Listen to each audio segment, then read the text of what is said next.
барои ин кӯдакони қавми роҳинҷа навбат муҳим нест, чун гурусна ҳастанд ва мехоҳанд зудтар ба назди ошпазҳо ба ҷои тақсими ғизо бирасанд. вазъи ҳазорон зану кӯдаку марди қавми роҳинҷа дар бангладеши ҳаммарз бо Мянмари ноором чунин аст. зиндагӣ дар шароити сахт дар урдугоҳи паноҳандагон бо номи Коксбозор.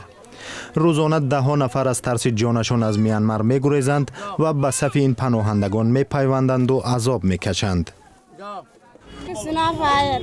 дирез омадам ки инҷо бимонам, вале ҷое нест. бо бачаҳоям омадам, азоб мекашам. мумкин аст азобу ранҷи ин мардуми мусалмони Мянмар зиёд шавад, чун имдодгарон пули кофӣ барои кӯмаки ҳаётӣ ба садҳо ҳазор паноҳанда дар Бангладеш надоранд. созмонҳои хайрия рӯзи 4 октябр гуфтанд $434 миллион зарур аст то дар нимсоли оянда ба 1 миллиону 200 ҳазор паноҳҷӯи муҳтоҷи роҳинҷа бахусус кӯдакон дар Бангладеш кӯмак расонанд. 5 миллион нафар ба ғизо эҳтиёҷ доранд ва 100 ҳазор хаймаи иловагӣ лозим аст. мақомоти Бангладеш ба паноҳҷӯён иҷоза намедиҳанд дар сарпанҳои худсохт зиндагӣ кунанд.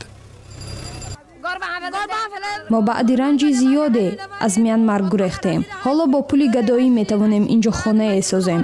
аммо онҳо мехоҳанд хаймаҳои моро вайрон кунанд. мо бо кӯдаконамон куҷо меравем? фирори қавми мусалмонони роҳинҷа аз Мянмар моҳи август шурӯъ шуд. баъди ҳамлаи ошӯбгарони роҳинҷа ба постгоҳҳои пулис дар Мянмар, артиш амалиётеро дар вилояти Роҳин, маҳалли зисти қавми роҳинҷа шурӯъ кард. деҳоти зиёдеро оташ заданд ва аз тарси ҷон 5 миллион нафар аз он ҷо ба Бангладеш гурехтанд. созмони милал амалиёти васеъмиқёси артиши Мянмарро, ки мардумаш аксаран бутпарастанд, поксозии қавмӣ номид. мақомоти Мянмар ин гуфтаро рад мекунанд, вале ба қавли паноҳҷӯёни роҳинҷа ба кори худ идома медиҳанд. онҷо деҳаи шилҳолӣ деҳаи мо аст. мо дидем деҳаамонро. оташ задаанд. ҳоло месӯзад.